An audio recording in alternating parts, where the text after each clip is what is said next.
Portland's misty air wraps my Alberta Arts District loft in June 25, the scent of coffee from Stumptown mingling with the hum of food carts below. I'm Lena, 32, scrolling through my Flour and Fire Bakery's website, its glowing reviews a testament to a life I rebuilt from betrayal's ruins. 2 years ago, I was a sister blindsided by my brother-in-law's lies, accused of harboring a husband in love with my sister, banned from her wedding, and shunned by my family. Now, I'm crafting a future they can't touch, but the scars still whisper. Let me take you back to when my world unraveled, stitch by painful stitch. I grew up in a Selwood bungalow, its creaky porch and rose garden a backdrop for a childhood both warm and strained. My sister, Tessa, 2 years younger at 30 now, was Mom's golden child, her hazel eyes and quick laugh a magnet for attention. Mom, Diane, a librarian with soft hands, called Tessa my spark, excusing her every flaw. Forgotten chores at 8 meant giggles. A D in math at 15 got hugs. Dad left when I was 6, leaving Mom to raise us, her focus on Tessa's a potential. A quiet dismissal of me. I was Lena, the steady one, baking cookies for school fairs, earning A's. Invisible unless needed. At 9, I baked a lemon cake for Mom's birthday, staying up late, flour dusting my cheeks, hoping for her smile. I presented it at breakfast, heart racing. She smiled faintly, then praised Tessa's finger painting. Look at my artist, she said, taping it to the fridge. My cake was eaten, unremarked. At 11, I won a spelling bee at Buckman Elementary, clutching a ribbon. Mom, shelving books, said, "Nice, Lena," then cheered Tessa's soccer goal. The codependency in Mom's bond with Tessa was clear. She needed Tessa's light, and I was a shadow, valued for stability. By 12, I learned to fade. I'd bike to Forest Park, sketching recipes in a notebook, finding refuge in baking while Tessa's drama drew Mom's focus. At 14, I started a cupcake stand at the Portland Saturday Market, saving for college. Mom nodded, distracted, then bought Tessa new cleats for effort. Tessa's sensitive, she'd say, excusing her tantrums. While my hustle was expected, I internalized it. My worth was in service, not love. High school deepened the divide. At Cleveland High, I led the baking club, crafted recipes and earned a 4.0, while Tessa, a chaotic 15-year-old, skipped classes, her C's hailed as creativity. At 16, I won a city baking contest with a lavender scone, featured in Willamette Week. I showed Mom the article, heart pounding. She smiled thinly, folding laundry. Good, Lena. Tessa's play is tonight. Be there.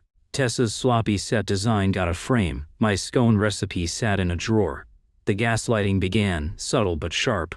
Mom would say, "You're strong, Lena. Tessa needs me more," framing my resilience as a flaw. At 17, I earned a scholarship to Oregon State's culinary program, my escape. I told Mom at dinner, letter trembling. She looked up from Tessa's rejection letter from a drama camp. "That's great, Lena. Can you help Tessa with her audition?"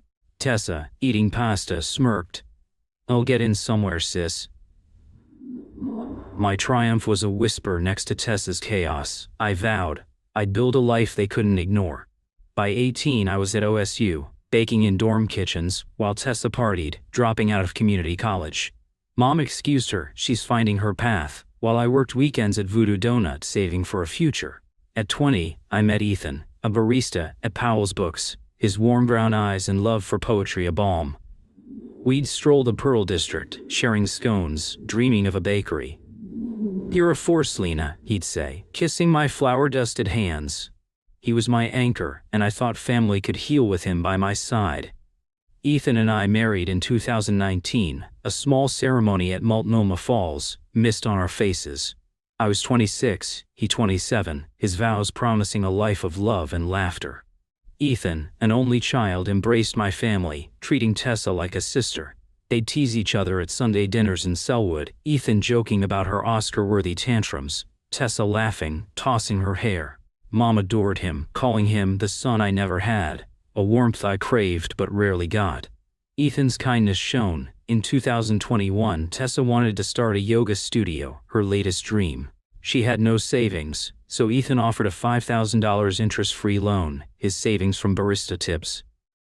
"Family helps family," he told me, smiling. I was proud, seeing his generosity as a bridge to Tessa. She took the money, her studio flopping in months, but Ethan never pressed her to repay. "She'll figure it out," he said, squeezing my hand at Laurelhurst Park. Their bond was sibling-like, or so I thought, a light in my family's fog. Mom's codependency with Tessa grew. She'd call, fretting about Tessa's struggles, ignoring my bakery internship at Blue Star Donuts. "Tessa's stressed, Lena," she'd say, gaslighting me. "You're fine, right?" I'd nod, swallowing hurt, my trauma bond with Mom keeping me tethered. Ethan noticed, saying at Washington Park, "Roses blooming, I'm sure Mom leans on Tessa too much. It's not fair." His words stung, but I buried them, hoping for harmony. Ethan and I married in 2019, a small ceremony at Multnomah Falls, mist on our faces. I was 26, he 27, his vows promising a life of love and laughter. Ethan, an only child, embraced my family, treating Tessa like a sister. They'd tease each other at Sunday dinners in Selwood, Ethan joking about her Oscar-worthy tantrums, Tessa laughing, tossing her hair. Mom adored him, calling him son I never had, a warmth I craved but rarely got.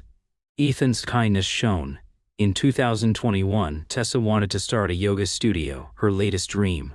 She had no savings, so Ethan offered a $5,000 interest-free loan, his savings from barista tips. "Family helps family," he told me, smiling. I was proud, seeing his generosity as a bridge to Tessa. She took the money, her studio flopping in months, but Ethan never pressed her to repay. "She'll figure it out," he said, squeezing my hand at Laurelhurst Park. Their bond was sibling-like, or so I thought, a light in my family's fog. Mom's codependency with Tessa grew. She'd call, fretting about Tessa's struggles, ignoring my bakery internship at Blue Star Donuts. "Tessa's stressed, Lena," she'd say, gaslighting me. "You're fine, right?" I'd nod, swallowing hurt, my trauma bond with Mom keeping me tethered.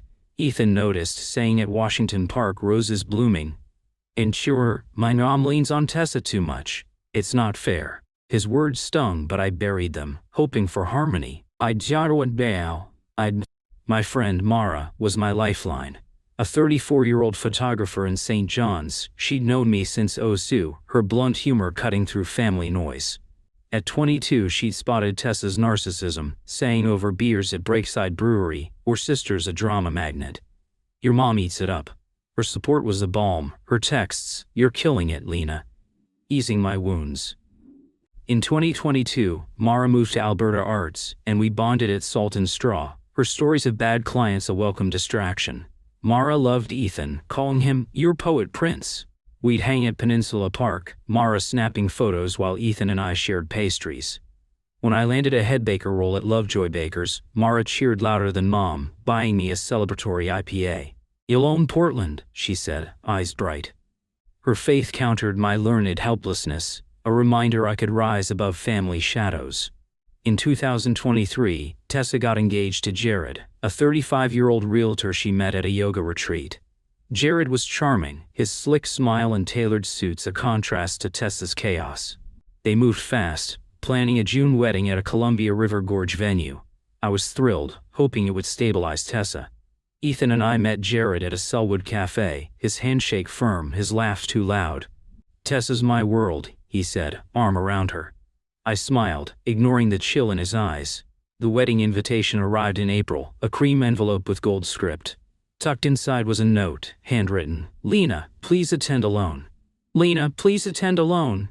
No +1 for Ethan. I read it 5 times, heart sinking, the words a slap. Ethan laughed, stirring coffee at our Hawthorne kitchen. "Is Tessa pranking me?" I frowned, texting Tessa, "What's with the note?" "Ethan's family." Her reply was vague, "Busy with wedding stuff. Talk later." I called Mom, hoping for clarity. She chuckled, gaslighting me. "Oh, Tessa's just being quirky, it's probably a surprise." Her dismissal deepened my unease, but I trusted her, my trauma bond blinding me. Ethan shrugged it off, saying, "If it's a prank I'll play along," but I couldn't shake the feeling something was wrong. At Food Cart Pod on Ankeny I told Nora, showing her the note. She frowned, sipping a kombucha. "That's weird, Lena, Tessa's not that subtle, dig deeper." Her warning lingered, but I pushed it aside, hoping the wedding would unite us. On the wedding day, Ethan and I arrived at the gorge venue, cliffs framing the river, wildflowers blooming. I wore a navy dress, Ethan a linen suit, wanting to honor Tessa. As we entered, guests stared, whispers trailing us. I brushed it off, thinking we looked sharp. Then I saw Tessa, radiant in white, laughing with bridesmaids. Her eyes landed on Ethan, and her face twisted, shock, then fury. She stormed over, voice sharp, heels clicking on stone. "Why is Ethan here, Lena?" she hissed, loud enough for heads to turn. "Troy told you not to bring him." I froze, heat rising, embarrassed. "Tessa, the note felt like a joke," I said, voice low, trying to pull her aside. She cut me off, narcissistic rage flaring. "You're disrespecting me on my day." Jared appeared, his suit crisp, eyes cold. I hoped he'd calm her, but he glared at Ethan, stepping forward. "You shouldn't be here," he said, shoving Ethan's chest. Ethan stumbled, shocked, and I grabbed his arm, heart racing. "What's going on?" I demanded, voice shaking. Jared's voice boomed, narcissistic control clear. "Ethan's obsessed with Tessa. He's not welcome." The accusation hit like a fist, guests gasping. I laughed, disbelieving. "Obsessed? He's my husband." Tessa nodded, codependent on Jared's narrative. "It's true, Lena. He's always been too close." I stared, betrayed. The gaslighting suffocating. "This is insane," I said, tears burning. "And we're leaving." I took Ethan's hand and we fled, the venue's beauty mocking our pain. That night, in our Hawthorne apartment, I sat numb, Ethan quiet beside me. "See, I didn't do anything, Lena," he said, voice low, eyes wounded. I nodded, believing him, but the accusation gnawed. I called Mom, hoping for support, but she didn't answer. Tessa ignored my texts. 2 days later, Ethan showed me Jared's ex-post, a venomous rant. "Some people tried to ruin our day, obsessed with my wife. They know who they are." No names, but the target was clear. Comments piled on. "Who'd do that? Disgusting." My heart sank, the public shaming a betrayal. I texted Tessa, begging for answers. "Why are you letting Jared lie? Talk to me." No reply. Mom finally called, voice cold. "You shouldn't have brought Ethan, Lena. You knew Tessa's wishes." I pushed back, gaslighting stinging. "Mom, the note wasn't clear. Ethan's not obsessed." She sighed, codependent on Tessa's narrative. "Jared sees things, Lena. Be careful." Her words cut. My trauma bond with family fraying. Mara met me at Powell's Books, her hug fierce. "And Jared's a narcissist," she said, browsing sci-fi. "He's controlling Tessa, and your mom's enabling it." Her clarity countered my learned helplessness, but the isolation grew. Relatives texted, accusing me of jealousy and drama. A cousin wrote, "Why'd you ruin Tessa's day?" I felt like a villain, my family's unity shattered. Mara's support wavered, a second blow. A week later, at Lardo's on Belmont, she hesitated, sipping a soda. "I heard something, Lena," she said, eyes down. Tessa told a mutual friend Ethan was too attentive. Even before Jared. I froze, gaslighting cutting deep.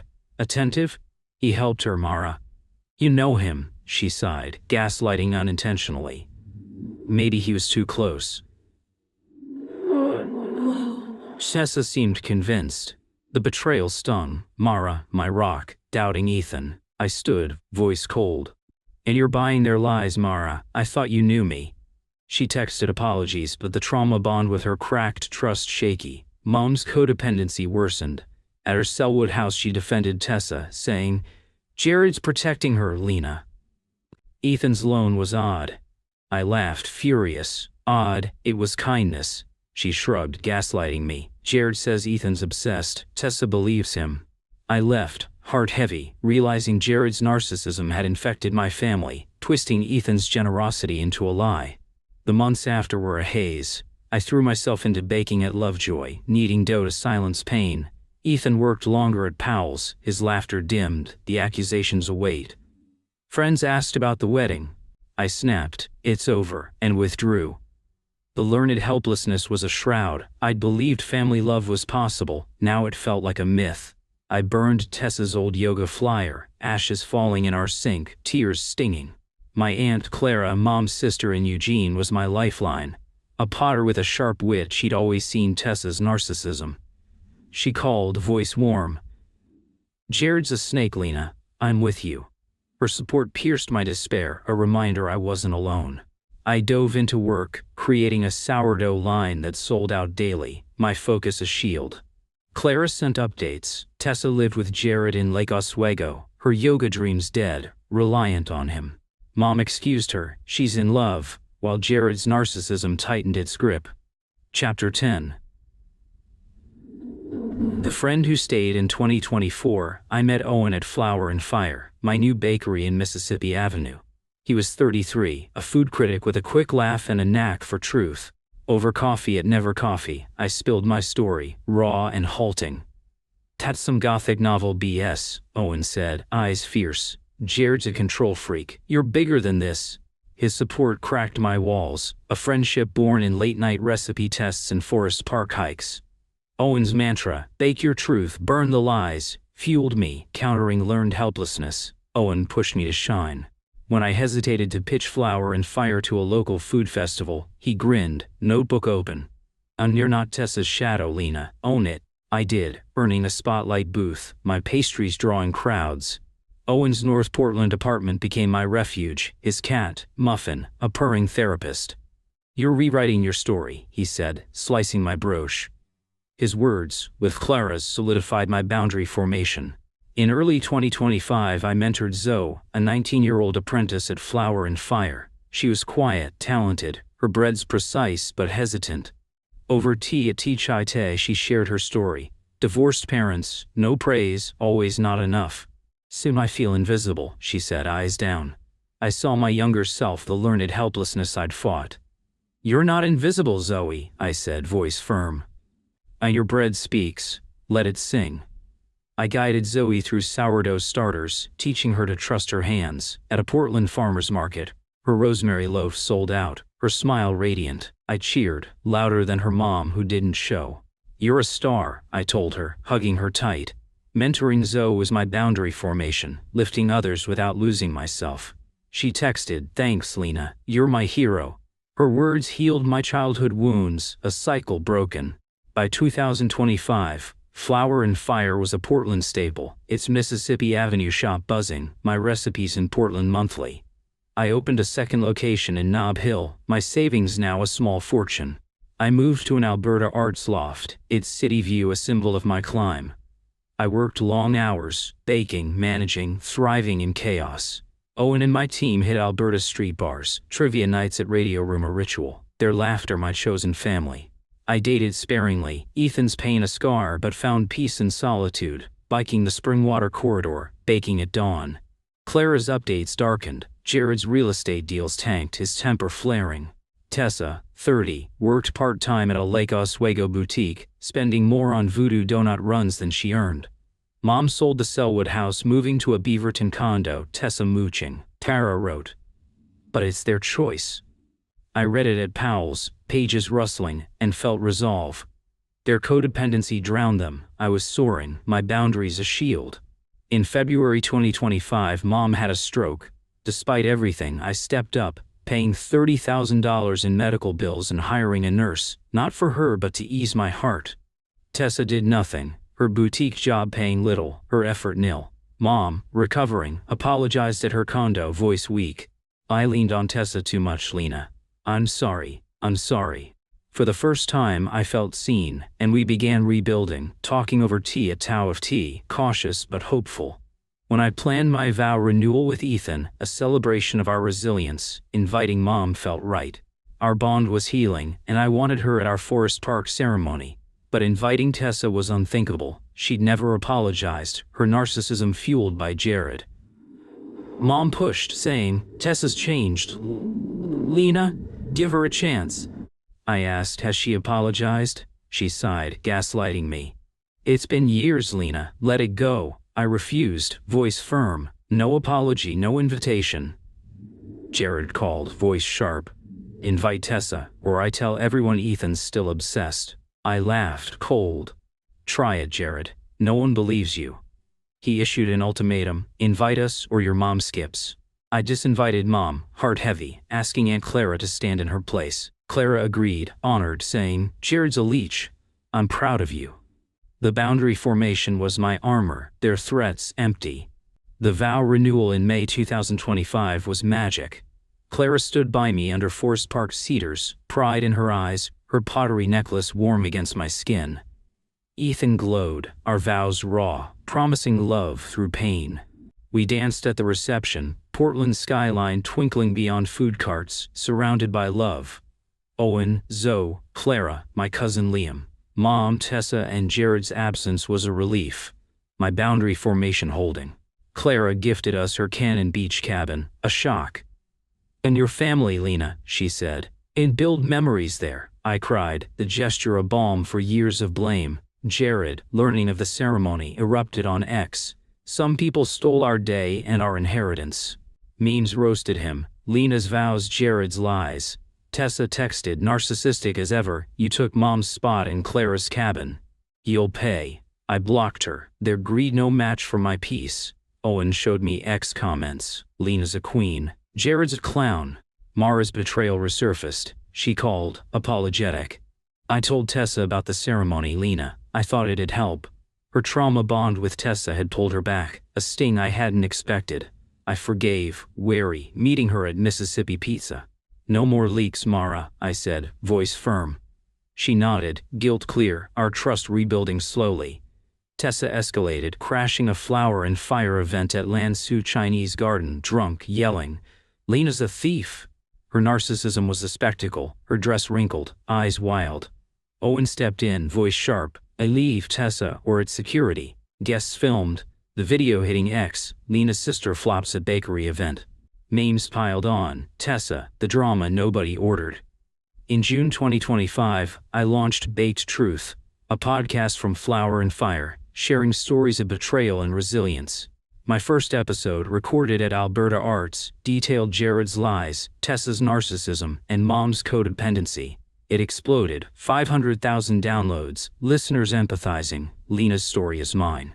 Zoe co-hosted, her voice steady, her story of invisibility resonating. Owen produced his quips, Jared's the yeast nobody needs, adding humor. At a live event at Revolution Hall, I spoke, voice clear. "This is for the betrayed like me, who baked their own light." The crowd roared, some crying, my story a spark. Clara hugged me, her pottery warm. "You're unstoppable," she said. Mom appeared, uninvited, eyes wet. "I was wrong, Lena," she said, voice breaking. Tessa and Jared stayed away, their narcissism fading. I nodded, cautious, my boundary formation firm. The podcast went viral, X threads dissecting Jared's lies. Lena's family ditched her, now they want her cabin. Memes roasted Tessa, steals spotlight, loses sister. Jared posted, "Lena's lying. We're victims." It backfired, users piling on, "You banned her husband, dude." Mom called, apologetic. I enabled Tessa, "Lena, I'm sorry." I listened, heart softening, but held my boundaries. Tessa's boutique job ended, her ex-posts ignored, her narcissism a fading echo. Jared's deals collapsed, his narcissism exposed. My silence was my revenge. The world seeing my truth. Zoe texted, awed. "Your Tessa's done." I smiled, Portland's rain a cleanse. By July 2025, I stood at Pittock Mansion, Portland sprawling below, reflecting on my arc. Flour and Fire was a beacon, my loft a sanctuary, my life a masterpiece.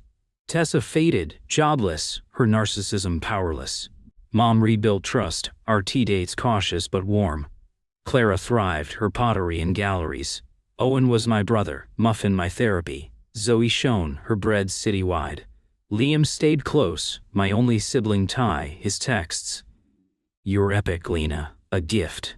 Ethan and I deepened our bond, his poetry healing my scars. "We're real," dinners at Forest Park a joy, his words a love language. At Alberta Arts, murals glowing I knew. Jared stole my family, but I stole my future, brighter than their lies. My trauma bond was gone, learned helplessness buried, boundary formation my crown. I was Lena, seen, whole, free. I'm the bad shoe.